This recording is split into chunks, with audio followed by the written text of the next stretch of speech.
Statue of unity જતા મુખ્ય માર્ગ ઉપર કોન્ટ્રાક્ટર દ્વારા ખોદકામ કરીને રોડની વચ્ચોવચ્ચ મસમોટા માટીના ઢગલા કરી દેવામાં આવતા જ અકસ્માતનું જોખમ તોડાઈ રહ્યું છે।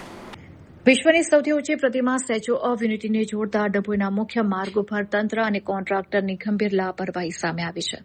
આ વ્યસ્ત રોડ પર હાલ કાંસ લાઇન નાખવાની કામગીરી ચાલી રહી છે, જે અંતર્ગત કોન્ટ્રાક્ટર દ્વારા ખોદકામ કરીને રોડની વચ્ચોવચ્ચ જ માટીના મોટા ઢગલા ખડકી દેવામાં આવ્યા છે। આ બેદરકારીને કારણે દેશ વિદેશથી આવતા પ્રવાસીઓ અને સ્થાનિક વાહન ચાલકોના જીવ જોખમમાં મુકાયા છે।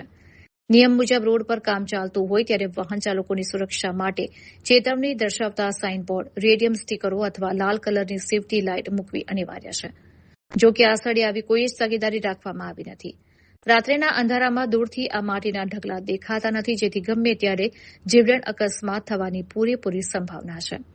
વૈશ્વિક પ્રવાસન સ્થળ હોવાથી અહીં 24 કલાક પ્રવાસીઓની ગાડીઓ દોડતી હોય છે, જેના માટે આ માર્ગ મોતનું ખુલ્લું આમંત્રણ સાબિત થઈ રહ્યો છે। સરકારી બાબુ અને કોન્ટ્રાક્ટરોની આ નીતિ સામે જનતામાં ભારે રોષ છે। સ્થાનિકો સવાલ પૂછી રહ્યા છે કે જો કોઈ મોટી દુર્ઘટના ઘટશે તો તેનો જવાબદાર કોણ રહેશે?